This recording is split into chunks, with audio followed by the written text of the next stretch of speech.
have been running our Court Watch program, actually originated with the Bail Project, which I worked there as well before I came over to this organization with the executive director, Mike Milton. And I'm just thankful and grateful to be here this morning.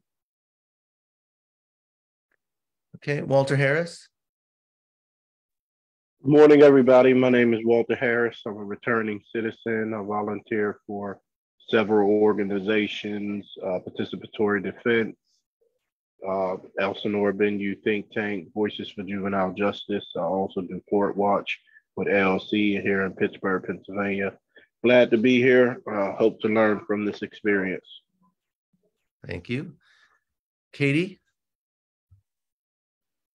Hi, I'm Katie. I'm just here as a citizen, and it's my first time. So thank you. Welcome. Alexandra? Hi, it's nice to be here. I'm actually based in London, in England, and I'm working with some colleagues in Manchester to try to start a Court Watch program here in England. And so I'm here just to learn about how you guys approach things around the country. Nice. Anne Louise? Hi, I'm here in St. Louis, Missouri. I follow Tracy Stanton, who introduced Freedom Community Center, because our Court Watch program falls under Freedom Community Center. And I coordinate and organize all of the court watching happening here in St. Louis. Emily? Hi, everybody. I'm Emily Sawyer. I'm a relatively new resident of Pittsburgh, Pennsylvania, and this is my first time as well, and I'm glad to be here. Thanks. Daniel? Yeah. Hello, everybody. Daniel, likewise with Emily. This is, I'm a little newer to the Pittsburgh area, but I work at University of Pittsburgh, do some research evaluation work there around the criminal legal system. So really just more interested to see how Court Watch works here locally and potentially get involved. So thank you. Emily Cleath? Hey everyone, I live in Pittsburgh, PA, and I have volunteered for Court Watch in the past, and I'm happy to be back. Patrick? Hi, y'all. I work with the Freedom Community Center here in St. Louis. Sorry for being a few minutes late. We're dealing with little internet problems, but I'm here. I'm excited to be here and joined by all these coalition members. Thank you. And Fahidma? Sorry, Famida.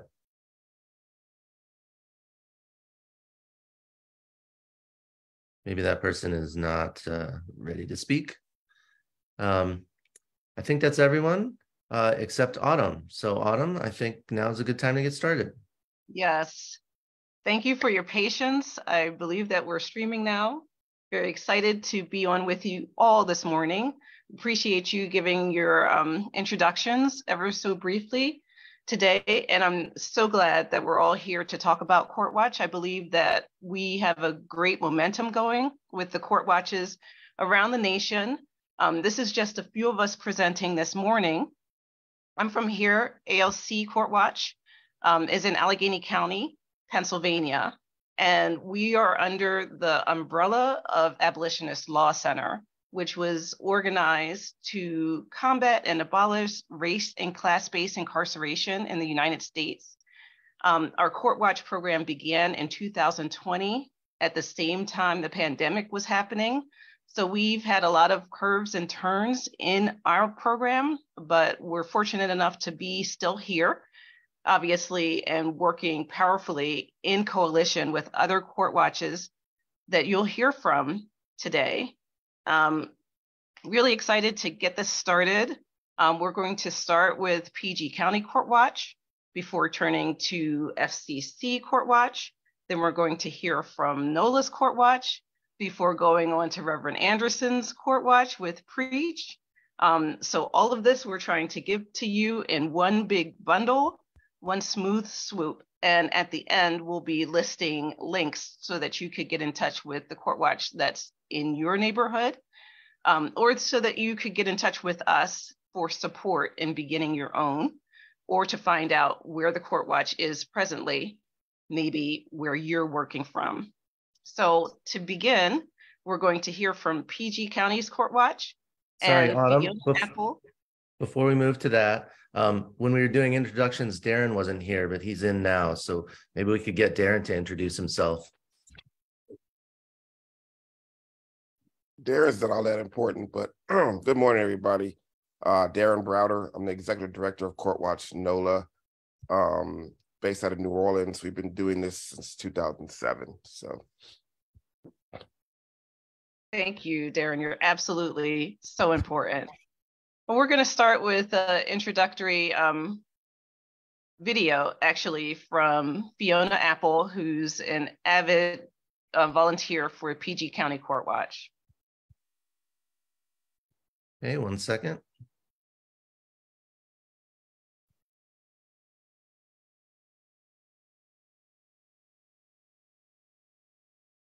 There you go.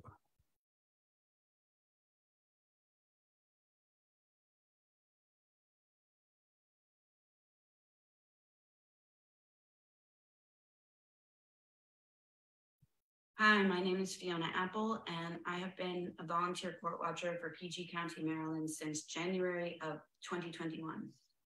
I started court watching after I had participated in another campaign that centered around PG County, Maryland.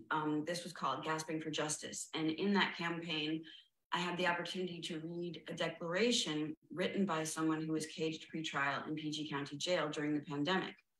After I read this declaration, I could not get it out of my head. It was horrific, the conditions that people were living in and are still living in, pandemic or no pandemic, it's always horrible. But after I read that declaration and participated in that campaign, I got an email from PG County Court Watch asking for volunteers to attend an orientation. And right from the get-go, it just made a lot of sense. It just seemed like that's logical. Everybody should get a witness in court. Nobody should have to go through that alone. It makes no sense when you're in court. It's like a foreign country. You don't understand anything that's being said. And if you don't have any money, you may not even talk to anybody before you arrive for like a bond hearing, which is what we watch, what we observe. I was arrested once 10 years ago, and I was facing 10 years. But I got out after, a day and a night in jail because the color of my skin was a factor. That is undeniable. Also, the fact that I had enough money to hire a lawyer who had the time and the resources to devote to my case.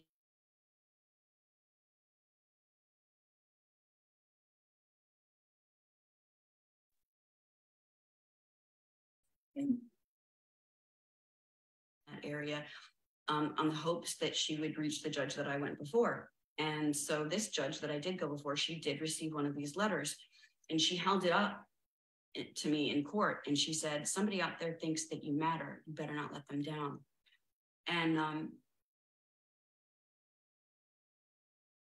it matters when the judges think that people care about you. And that's something that you can do that's just easy, just to show up as a court watcher. The judges know that the public is there watching for these loved ones. And it's harder to throw people away that way. We see people thrown away every single day. I see kids thrown away. There's these forks in the road where there's like a 16-year-old, and there's a choice that the judge can make, either to send this kid home to the supervised care of their family so they can continue with their studies and have a hope for a future, or they can send them to a cage with adults. And every time they send them to cages with adults, and you just want to slam on the brakes and rewind, because you can feel the community just disintegrating. You can feel people's families and futures and neighborhoods disintegrating just like that from these judges' decisions. Something that I love about court watching is the help that we can give immediately after. We can alert the PD's office if people have been denied their meds, if people have medical conditions that haven't been ordered to be looked at. And it's an honor to kind of be unofficial assistants to the PD's office, because they are so under-resourced and they work so hard, and they have cases day after day, they pile up. So it's great to be able to assist in that way. and to provide immediate help. It's also wonderful when we hear of young mothers, young Black mothers. Our founder, Fiona Johnson, wants to be alerted about that so we can help them get released to stop this cycle of kids being left without parents, parents being left without kids. Through CourtWatch, we were able to start this lawsuit against the Office of Pretrial Services, keeping people illegally jailed before trial based on the observations that we made. There is so much good that court watching can do. I believe that court watching can create a more loving society. I don't think that that's an exaggeration at all. I think that court watching is being a good neighbor. And when you court watch, you learn to care deeply about people that you never would have met. And I think that's what this world needs.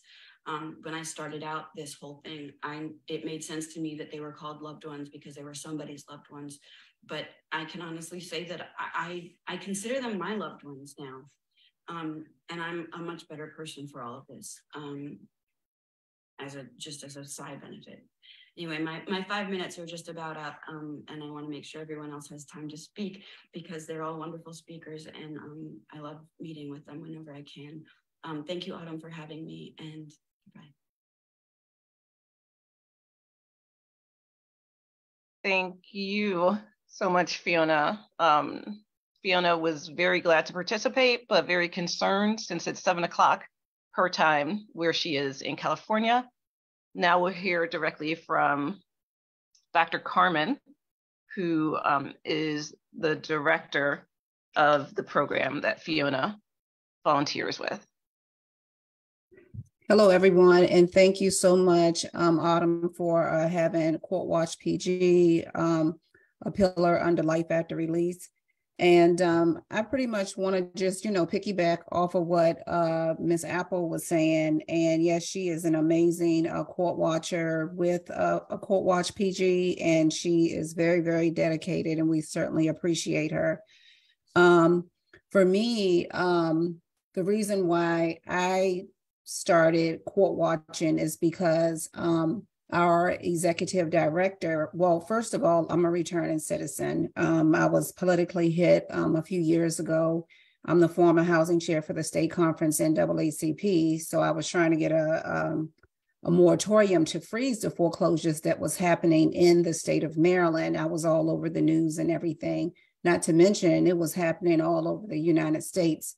So anyway, I, went to trial, was wrongfully convicted, spent 3 years at a prison camp, and ultimately experienced a lot of judicial abuse, legal abuse from attorneys, prison abuse. I mean, it was just really, really a horrible experience. And when I came home, I met our executive director, which is Ms. Fiona Johnson, and she asked me would I want to be a part of Court Watch. And I was like, what's Court Watch? Like, I didn't even know what Court Watch was. And once she explained it to me, I was like, well, I guess I can do it. I don't know, because I wasn't sure if I was going to have, PTSD triggers and anxiety and things of that nature. And I did. And I got through it. And then I started realizing as I sat in these bond hearings, if I had known about Court Watch, or if there was an organization called Life After Release that created Court Watch, what they did to me in that courtroom would not have happened. And so as of today, I've sat in maybe about 5,600 court hearings, and I've trained almost 300 people in court watching, including probably about 60 law students, somewhere around in there. And we have a great relationship with different law students around the country that wants to be a part of our Court Watch, because at one point for so long it was by Zoom because of the COVID epidemic or pandemic. And then finally in August of 2022, they took our Zoom away. We feel in retaliation because we was part of a lawsuit that was filed on pretrial services. And anyway, now we only have audio. So they, gave us something, but, we just make do with what we have. In the meantime, we're going into our second year of trying to get some legislation passed, which is Zoom access or remote access for all the courts in the state of Maryland. And some of the things that it will help with, it will bring transparency to the courts. And it will also allow family members that want to support their loved ones that cannot because maybe they don't have a car, maybe they don't have transportation money, public transportation money. Maybe they are disabled and they want to support the loved one, but they can't get there, or they can't take off from work. Not to mention, it also helps with the environment as far as I'm concerned. But the bigger picture is the fact that, with our Court Watch, we have at least 7 or 8 different committees. And one of our best committees they all are great, but one of our most important committees is our accountability committee. So not only are we court watching and seeing what the judge is doing, we're also, watching what the assistant state's attorney is doing, what the defense attorney is doing, what pretrial is doing, what the judges, what the jails are doing, what police officers are doing. And so we create these accountability letters as we collect our data. We send these accountability letters to the Judiciary Committee in the House of Delegates. We send it to the County Council. We send it to the head of the police department. We send it to the head of the jail. We send it to the administrative judge. We send it to the chief judge of Maryland. We send it to the state's attorney. Anyone that is in that position of lead, they get an accountability letter, and they all are CC'd on these particular letters. And so for my advice to other Court Watch organizations is, and not saying that you don't, because I don't know all of them, but you want to make sure you have different committees to be able to do certain things like hold the courts accountable. And I will, stop with saying that Court Watch has changed my life. And again, if there was a Court Watch when I went to trial, or if there was a life after release who created CourtWatchPG, or even if there was a director named Kiana Johnson, when this happened to me, it wouldn't have happened. And I just want to thank everyone for allowing me to speak. I'm also a new author, as you guys can see. The book is called The Pretense of Justice, and it talks about my experience and what happened in the courtrooms and how I thought that only bad people, got raided and went to jail. And I quickly found out that innocent people emphatically go to jail too. And so that's going to be my platform for 2023, is that our mentally disabled people, innocent people, our youth have a eye vision on the support that they need in terms of this injustice system. So thank you. I'm a little nervous about this, but thank you very much for allowing me to speak.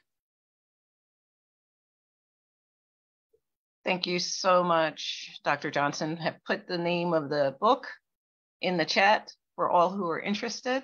Now we're going to turn it over to FCC Court Watch with Tracy and Patrick.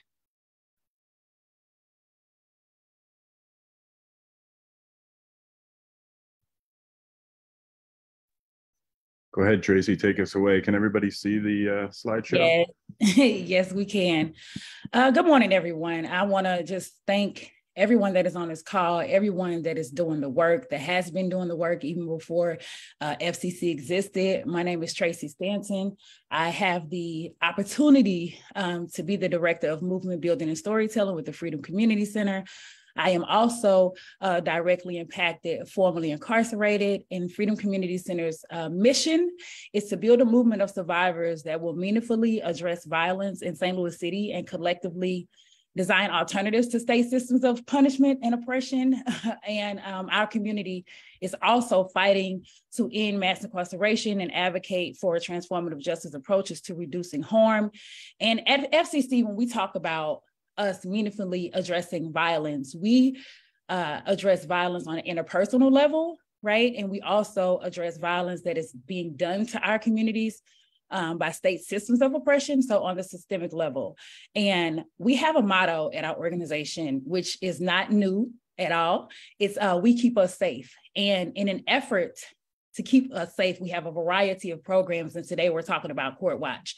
So myself being held and detained inside of pretrial detention, as well as being detained in the Medium Security Institute, which is now empty because of the efforts of a lot of organizing teams. Court Watch is so powerful and so important because it gives us the opportunity to bring in people, like you all stated before, inside of the horrible conditions that are happening inside of the courts, to monitor what is going on, to be each other's eyes and ears, to hold elected officials and state actors accountable for the egregious atrocities that are taking place.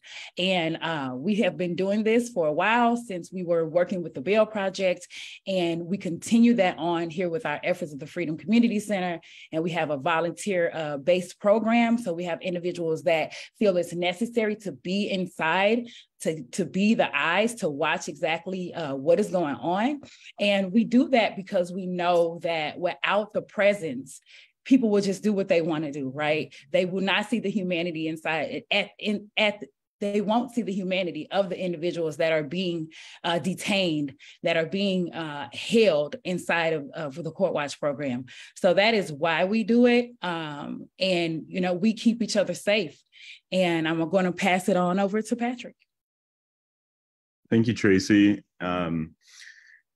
We were asked to talk a little bit about Court Watch history, which I don't claim to be an expert on, but I just wanted to note that Court Watch and court watching has been a tool that's been used by activists and organizers for an incredibly long time, probably since courts existed. There were people in communities across the country who would pack courtrooms, who would go to see their loved ones.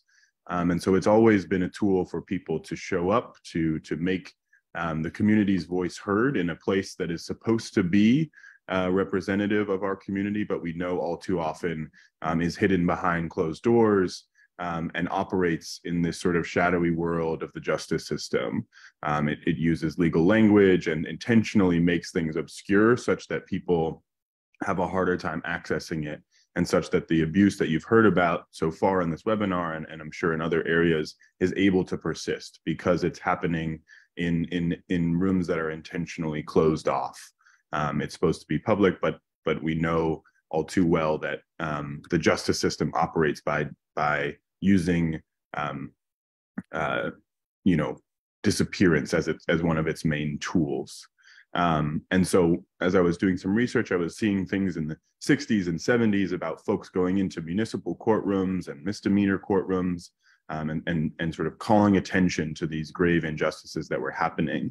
I became more aware of Court Watch as it was associated with bail funds in more recent years, in the past maybe 20 years or so, and was introduced through the Chicago Community Bond Fund and Court Watch NYC and some of the other Court Watches, including some of the folks who are on here. And so it's become associated with a much stronger tool, a much sort of more significant systematic representation, collecting of data, publishing data, and really holding a lens to what is happening. In St. Louis, Court Watch has been used as a tool over the past 10 years to demand and ensure that pretrial justice, or at least pretrial changes, can happen. And so Tracy mentioned MSI, which is also known as the Workhouse. And so there's a campaign that started in about 2016 to close the Workhouse. And it was a coalition effort led by a variety of organizers, including Arch City Defenders and Action St. Louis, as well as the Bail Project. And the intention was to shut down a jail in St. Louis, known as the Workhouse. It was infamously torturous conditions, and it was so prevalent as a place for that held Black people in St. Louis that sometimes kids growing up would think that it was a place where people went to get jobs because it was called the workhouse, and so many family members were sent there. And so it was really truly a devastating weapon that the government used to decimate Black communities in St. Louis. And so the intention was to close that jail and make no one ever have to go there again. And they succeeded. And a large part of that was the efforts of folks who were sitting in courtrooms, who were posting bail for people, who were able to to bring so much attention to these torturous conditions and the inhumanity of holding anybody in jail, that they were able to dramatically reduce the jail population. And they were simultaneously able to get a Supreme Court rule changed through litigation using some of the data and stories that were collected in courts in St. Louis City, such that now the pretrial process has to be different. And so our Court Watch program now focuses on holding just judges and attorneys and other members of the kind of court ecosystem accountable to some of the promises that they made in their campaigns. Our circuit attorney, which is like a DA in St. Louis, is named Kim Gardner. And she made quite a few promises about being progressive that haven't necessarily been borne out in the courtroom. And so our Court Watch program is both an effort to ensure that the dramatic reduction in jail population and the significant changes that happened over the past 5 years stay and are maintained, so that the court system doesn't just simply fill that jail back up again. But it's also an effort, and so we do that through continued pressure. You can see on this slide some of the data that we're publishing every single month. Includes general overall pretrial data, includes data about what the prosecutor is recommending in the courtroom. It also includes data about the release conditions, because we know even as more people are getting released, the tentacles of incarceration are starting to weave their way into people's homes through GPS monitoring and other conditions. And so we want to make sure that we're holding to account the court system for those decisions too, that it's not just the physical jail that's important to us, but it's important the way that these things track into people's lives and disrupt their everydays. So we track that and we publish that data, but we also have it connected to our bail fund. And so members of our Court Watch program, I think I saw Anne Louise on here, who's one of our Court Watch coordinators, who's been doing just such a tremendous job. Meets with families, meets with loved ones, and is able to explain the Court Watch, what we're doing, and sometimes provide sort of assisting and navigation through the process. And if folks have bail set, or even if they don't have bail set, sometimes we're able to advocate for those folks to get out. And so we've tied our Court Watch program to a direct sort of provision of support as well, so that we can be doing both what Tracy described earlier as systemic intervention and individual intervention at the same time, hopefully pushing more and more and more for pretrial changes here in St. Louis. And we actually were able to win a few changes recently to the process. So I'll turn it back to Tracy to finish our segment. Yeah, thank you so much, Patrick.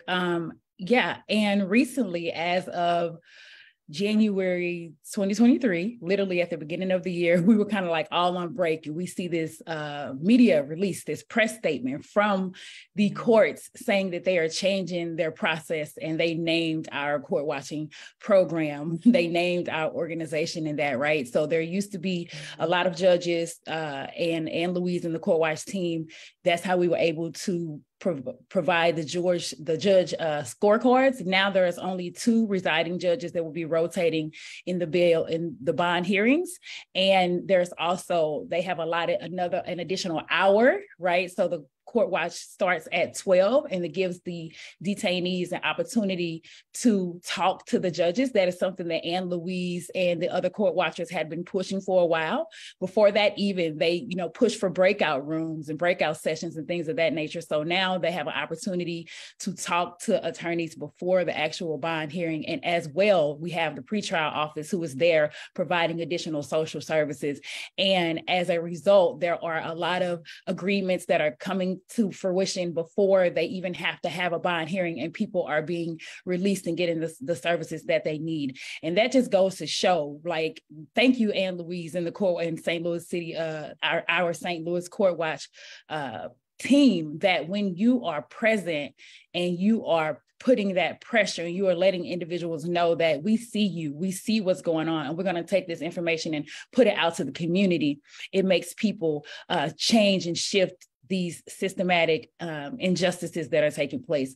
So again, we want to thank you all for even reaching out and allowing us to be a part of this beautiful webinar. Just excited about anyone that is deciding to start and launch Court Watch, because it is necessary to bring just love into a place where there is a lot of harm being done. So again, thank you. Thanks to my comrade, Patrick, for co-facilitating and doing this thing. And thank you all. Thank you so much, Tracy and Patrick. Now we're going to hear from Darren in New Orleans. How does one follow that? That's great work by everybody.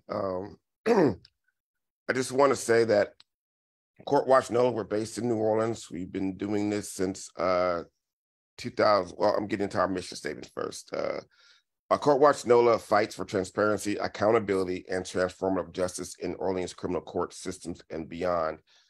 That means that we monitor the entire court, not just first appearance. We monitor every courtroom in that building, meaning that once you get a bond set, and you transfer to that actual trial session, we follow that. We watch every courtroom in that building. We even watch every courtroom in city court. Our vision is to envision a community that feels safe, is vibrant, promotes equity, where ensure liberation and justice for all inside and outside of the criminal legal system. We envision community that is whole. I'm gonna say that again. We envision a community that is whole, it is represented, and is centered in the process of transformation.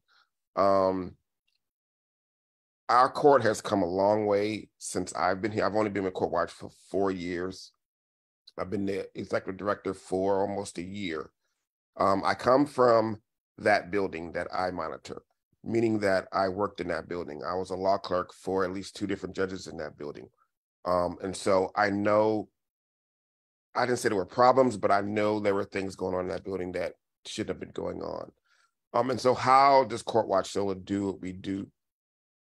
Since 2007, Court Watch has recruited, trained, and supported volunteers in observing and reporting on whether the Orleans Parish Criminal Court's judges, the prosecutors, the public defenders, the defense lawyers are doing their jobs and doing them transparently, ethically, constitutionally.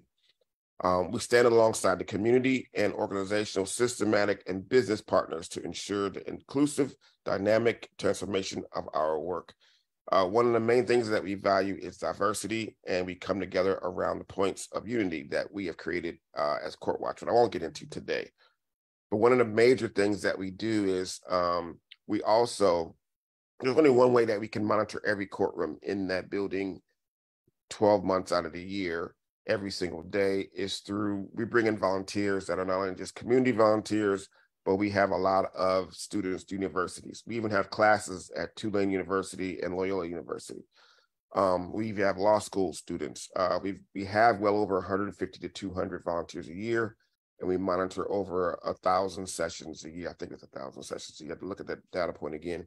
Through our university kids service, the university court watchers do more than just hold criminal court accountability. They prepare to lead the world with character. By volunteering and understanding our court watchers are able to study the criminal legal system, learn the procedure, and collect data that changes the community. Our former court watchers have found experience so transformative that some of them have even changed their majors, changed their careers. We had one girl who was at Tulane University, was a finance major. She ended up going into social work because she saw the need and saw how the social workers were in that courtroom dealing with the issues and informing the judge of what what ailments this person was having. And so they ended up, instead of incarcerating him, got him into a program. And so these are things that I can't teach. And when I say universities, I mean that we actually have a class. So we have a class that lasts a semester where the kids sign up. We don't have to recruit. We literally have to turn people away. We have to figure out how to house everybody or use everybody. And so what we've developed is a two-pronged approach. We'll have 2 court watchers in the building, in one courtroom at the same time. Before, that was a problem because the judges wasn't allowing, they didn't want one person in there. But now we have 2, and it kind of helps check the work and check our data. And now that we've also, we actually trained the University of Arkansas's law school, it's called the William H. Boyle School of Law School. We've trained them to do the exact same thing. They're expanding throughout the entire state of Arkansas. And then we just signed a MOU and a contract with Southern University Law Center to do the same thing. It's trying to expand CourtWatch to where every courtroom is covered, not just one. Because if you're saying that we need to look at all the courtrooms, because there's darkness everywhere. A couple of things that we've done to change the system, just by having court watchers in the building, was getting interpreters into the building. That has been an issue. Now we have DOJ has talked to us about what we've done. They have mandated that there's a policy in every courthouse with interpreters are a way to have interpreters present. We were tracking that data to the point where it wasn't feasible. People were staying extra days in jail because we couldn't get an interpreter. And so now, through that report that we put out, there are 3 positions that are full-time in our courthouse that are 2 Spanish interpreters and 1 Vietnamese interpreter that is on staff. We ended the DA arresting victims and placing them in jail for being reluctant to testify. And this was something that was difficult at first because we only watch court in Orleans Parish. And so when I went to testify before the Senate, our House Senate Criminal Justice Committee, one of the senators asked me if I had any data on his parish. And I was like, no, sir, I do not. And so once I didn't have any data for him, he tuned me out. He was done. He went and got coffee, started talking to an intern, but the thing about it is that information that we were giving was information that we had 17 material witness warrants issued in 1 year. 4 people got arrested. 2 of them were not only witnesses, but they were victims. And they spent more time in jail than the actual perpetrator.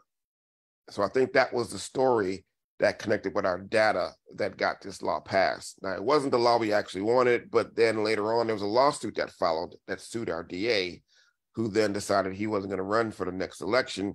And then the new DA comes in and signs an extensive contract of what he's not going to do about material witness warrants. One of the things he said he wasn't going to do was use it. And last year, he used it. And I followed it I was there every day in court as the court watcher. Well, we had a court watcher in the building, but my specific job was sitting in there, making sure that everything in that settlement was held to by the judge or the court. And it worked out perfectly. The victim was appointed counsel, not the victim, the witness was appointed counsel and never really had to show up because the DA never did their job. And one of the things we found out during that trial was that she was being stalked by the defendant's friends or family, whatever. They were driving down in a black SUV and sitting in front of her house for 10 or 20 minutes a day. And the cops, the DA never appreciated that to protect her. Until that was found out, they never went to protect her. And so that's an issue that witnesses and victims we've seen in court. So we've ended that. We haven't really ended it because they're still using it, but we monitor it a lot more extensively. The sheriff also was recording attorney-client privilege phone calls. During the pandemic,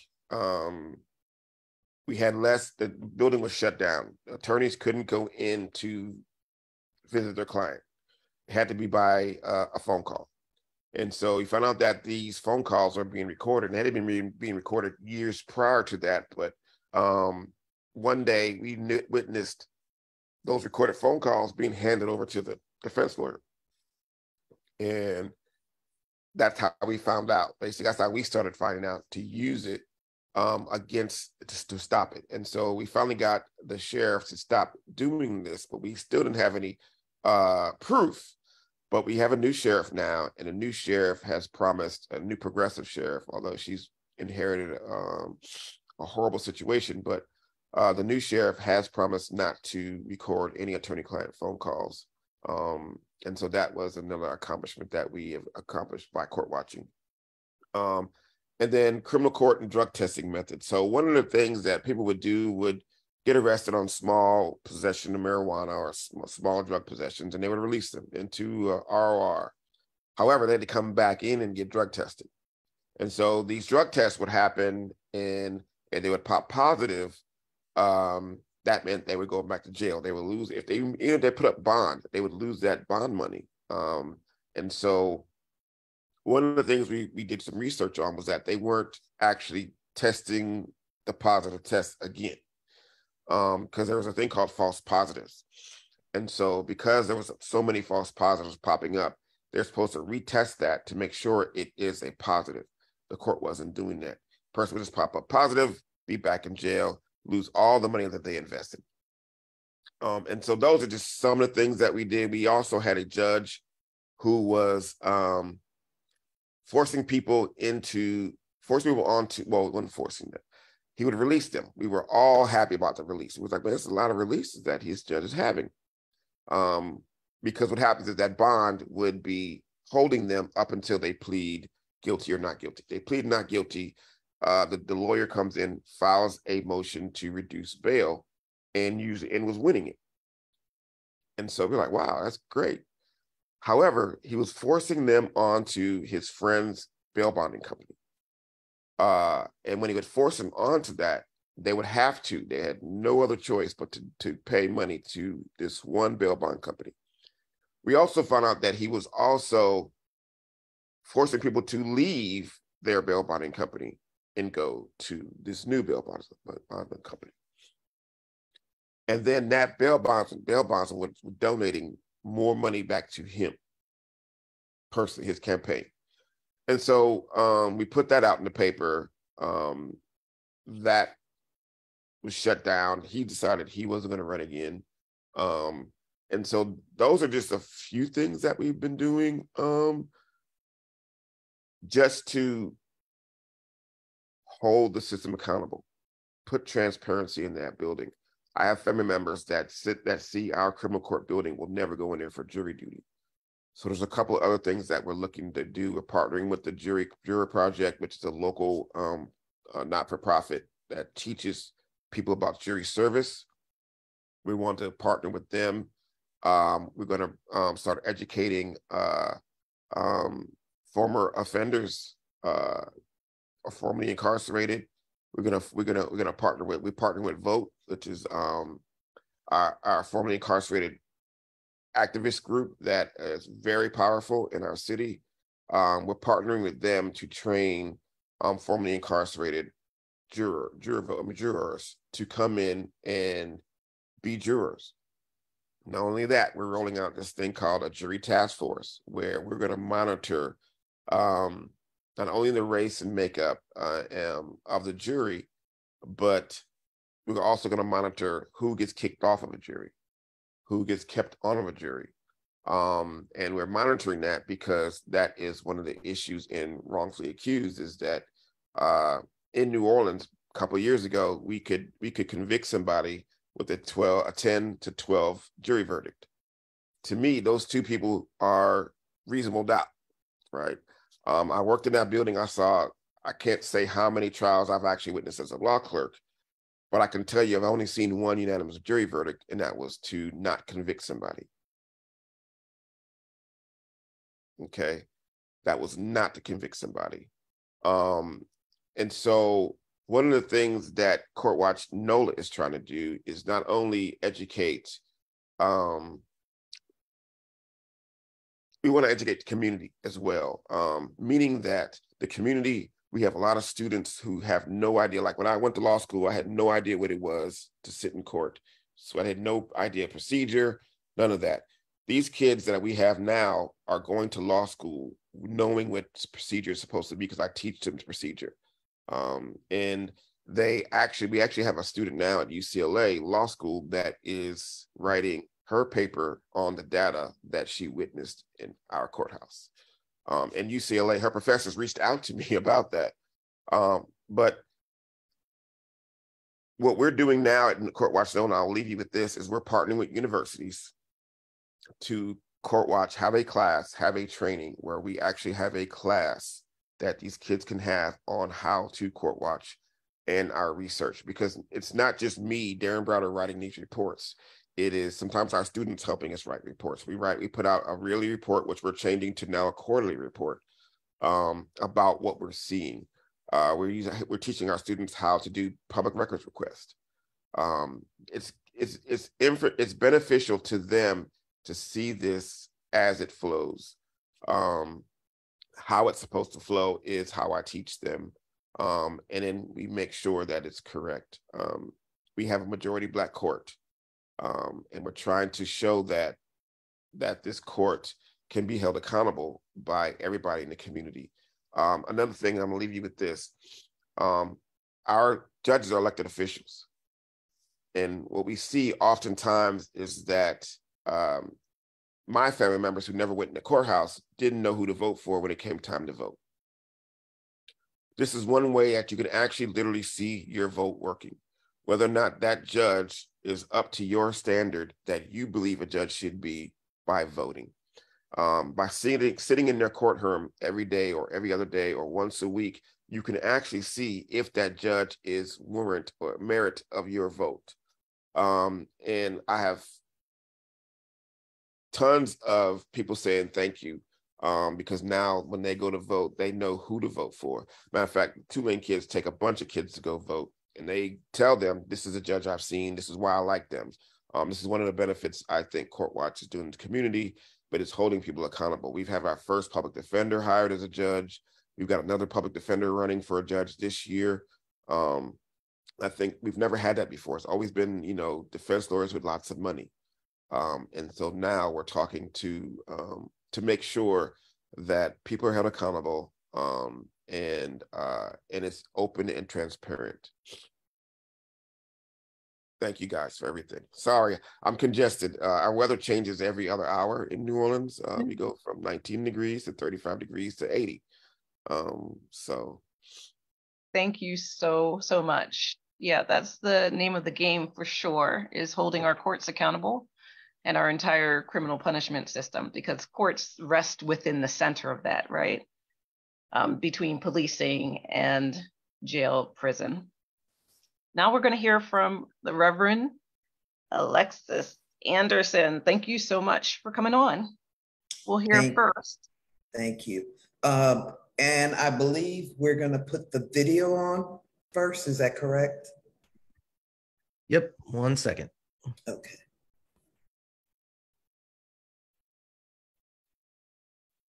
Reverend Anderson, let's do lunch next week. We shall. Heads up, Darren, you're in the video. Good evening. Once upon a time, I took a trip into a strange and wonderful land called CourtWatch. Like Dorothy and the Wizard of Oz, I didn't know what this adventure would have in store for me, so allow me to take you on the trip of a lifetime. Follow me as I share this adventure. As with all good adventures, there was a fairy godfather. In my case, his name is Darren Browder with CourtWatch NOLA. What a man, what a man, what a mighty fine man.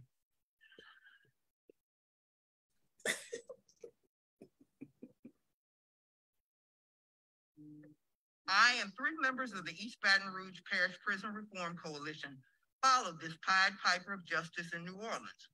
There were classrooms, there was partying, there was courtrooms. When we left his mentorship, we were armed to enter the world of the 19th JDC. We entered a small room the size of a small closet. We met the wizard of first appearance. He wasn't a judge, a district attorney, or even an attorney. He was a bond office coordinator. That room, however small, revealed great secrets. The overwhelming number of domestic violence cases, for one. More frightening, I learned that if you put a man or a woman in orange, you could make them disappear. Nobody cared about their time or their story or their family. No, not one. And there was dying in plain sight. They froze to death. They died of suicide, died of COVID-19. They died within hours of coming into the jail. They were young, they were old, they were veterans, they were fathers, and eventually they were female and grandmothers. But mostly they were pretrial, but nobody saw them because they were orange and invisible. And the ones that lived were primarily poor. They were Alice or Isaac, and the system just kept saying, "Where is my money? I need more money. Do your people have money? My name is user paid, and I must be sustained." I learned that keeping people in cages 23 hours a day went by many names, but remained the same: solitary confinement. I learned that it was the solution for illness, mental breakdown, and even rudeness. I learned that if you were poor, a person of color, suffering from mental illness or homelessness, or if you were on the sex registry, you could enter in, but you couldn't get out. I learned infrastructure was frayed and broken, and people like chattel were traded between one jurisdiction to another. I learned you could be held pre-trial for 11 years. So there I was between and betwixt. Do I lose my faith? Do I run for the hills? As I contemplated these frightening revelations, I don't think so, because Black girl magic came to slay. So what to do first? I think I go to jail. If people in orange disappear upon entering this place, the solution must also live in the belly of the beast. Tour after tour by subject matter experts exposed that in the midst of so much human destruction was the key to reimagining public safety. So I headed to traffic court because first things first. I discovered that change is possible if you will not leave the table. And so Judge Johnson and his team became my partners in moving the needle.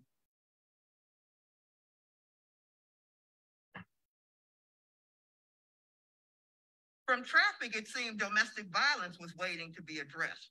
With STAR, YWCA, IRIS, and so many others, we got to work to change this monster.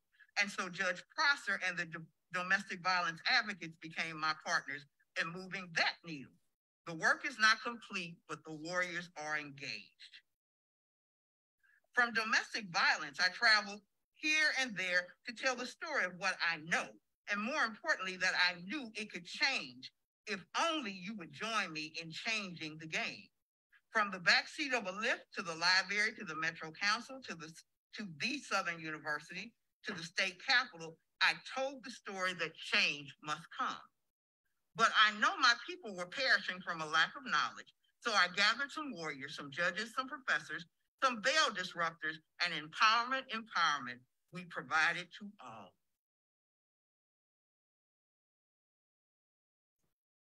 And as I used my superpowers from challenge to challenge, I realized my superpower could be transferred to all.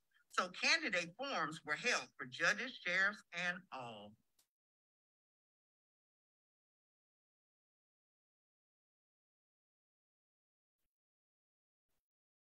Oh, the places I went: to Minnesota to learn, to the library to teach. I found myself with invitations to far-flung places that only Zoom could take me. And the giants I met as I entered the world of Court Watch. The amazing Professor Bell, to the one and only Albert Woodfox, to the musical, lyrical Mr. Archie Williams.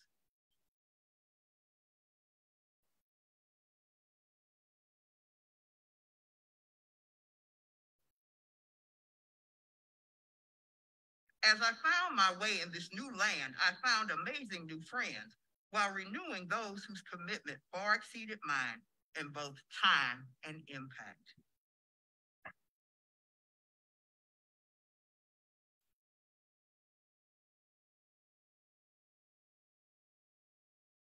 And as I land this tale, I want to share that each of us should and can be a court watcher and change the world. Because it turns out mass incarceration touches us all, each and every one.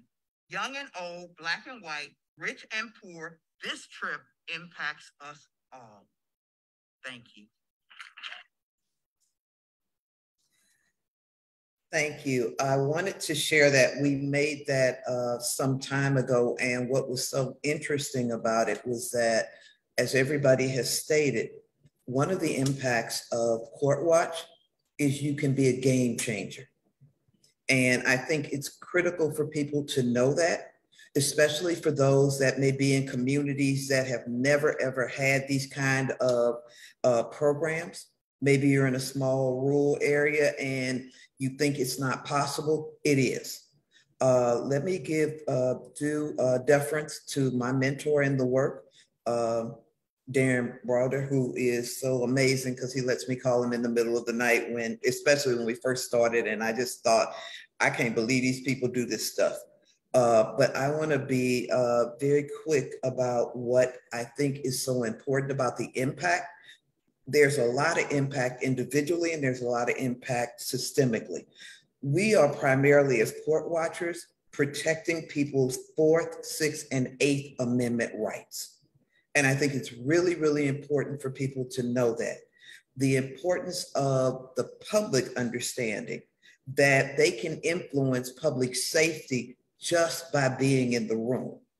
And so I don't want to discourage people from starting where they can start, because it is important.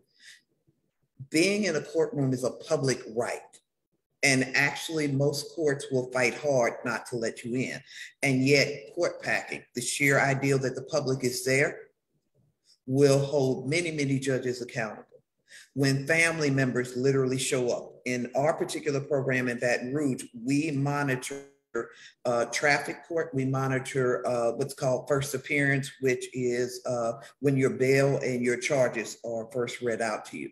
But we have 6 different court systems, and eventually our goal is to be able to get into all of those systems.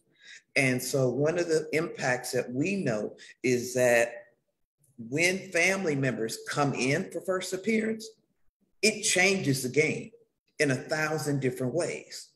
Sometimes we find that people bring important information that the courts need. As many of the speakers before me have mentioned,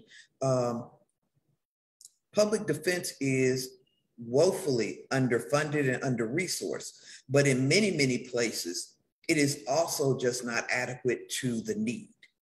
And so one of the things that court watchers do is they wrap around what is not working in the system.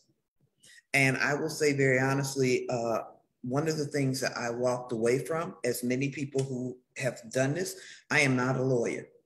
I am a woman of faith, I'm an educator, and I'm an advocate. And one of the first things I learned was that I didn't know what I didn't know. And that was a huge thing.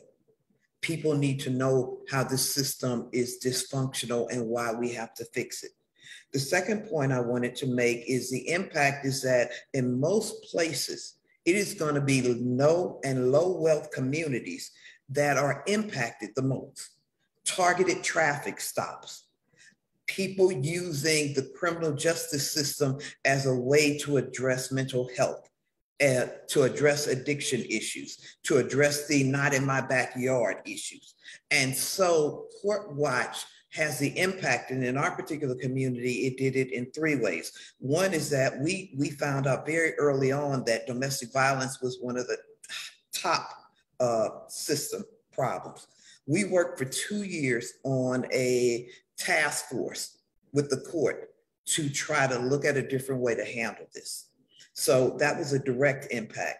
One of the things that we saw very quickly was, as everybody has alluded to, you don't know what you don't know, including the people who are victimized by the system. In Baton Rouge, we have something called a 287G agreement. That's one of these hideous agreements that our sheriff has signed with the federal government for ICE detention, meaning that if you get picked up by the local municipalities, once you get in jail, which is run by the sheriff can refer you out to ICE. And we have 32 policing agencies in our jurisdiction. So all of them were essentially becoming arms of the federal immigration system by virtue of where they would end up. One of the impacts that we have had is we work directly with an organization that's statewide called LORI, Louisiana Organization of Refugees and Immigrants, to notify them in court in real time when individuals are being targeted for 287G prosecution. Why is that so important? Because oftentimes there's also a language barrier, and as Darren pointed out, many times there is not an interpreter, and those folks can languish or get shipped out without any due process. So that is one of the areas of impact that we have found. The other one is the obvious issue around our folk who struggle with severe behavioral health issues and how they are being processed. One of the things that we are currently struggling with right now is we are seeing some hideous uses by all players in our system of something called a sanity commission. These are people that, because somebody who has seen and interacted with them less than 5 seconds sometimes, will suddenly say, and it can be the judge, it can be the prosecutor, it can be the public defender, oh, they should have a sanity commission. What many people don't know is that stops everything on their case, including the clock. So people can sit in jail forever under the pretense that somebody's evaluating them. That is an impact that we are having because we can now build in continuing with our behavioral health community, a spotlight. And then the last thing I want to point out very, very quickly is that, as Darren pointed out, in Louisiana, judges are elected. Well, how do you know who to elect if you're not holding anybody accountable? And so for our Court Watch, one of the obvious outcomes for us was that we have judicial candidate forums. And we try not to miss any judicial candidate race because one judge changes the system. And what many, many people, especially those who have never been in the court system, don't understand is there's not a justice system. There's a just us, meaning that every judge is his own little fiefdom. And bad things can happen in a singular court. And then there's the things that happen across the system. So one of the things that we have engaged in, and we have, I have to say, been very, very successful at it, is being able to have judicial candidate forums. And so I want to leave it with that. And thank you all for allowing me to be part of this historic opportunity and a blessing to spend Martin Luther King Day sharing with people that we can change the system. So thank you so much. Thank you so much. Appreciate everyone. I realize we're over about the same amount of time that we started out. We started out a little bit late. Don't want to disrespect your time. Realize that some of you may have to jump off, but appreciate you still being here. If you need to get more information, please be in contact with me or any of the other people speaking, or with one another, since we gave a round of introductions to begin with. We do this on Dr. Martin Luther King Jr.'s holiday because I always make the connection to court watchers as a form of protest. It's a nonviolent act where we're sitting in these spaces, we're occupying these spaces. Like Patrick said, that they're normally very insular, where people who are normally experiencing those spaces are either confronted themselves. Doug, I'm trying to get, the pictures on me. They're either confronted themselves or their family members or maybe witnesses and the players in the court. But it's something different to come in because you're a member of the public, to come in because you're interested in others in your community, your neighbors and people who can ultimately become your loved ones, as Fiona started us off talking about her vision as CourtWatch becoming that entity or that tool that helps make us into a more loving community. And that circles back into Martin Luther King's idea of a beloved community. So I'm so grateful to have everybody on the call this morning. Please, please, please be in contact with us. Please, please, please make yourself available to show up to court. And as you heard from all of our speakers, there are other ways that we promote action and activity collectively other than sitting in those courtrooms. You know, there are people who collect the data, who publish the reports, who go about writing for legislative aims, who go about writing and advocating directly to their judges. So there are all types of ways that you can be involved. Appreciate you again so much. We're going to be here. Me and Doug will stay around for a few as we wind this down to answer any questions. But otherwise, I'll see you in the courtrooms.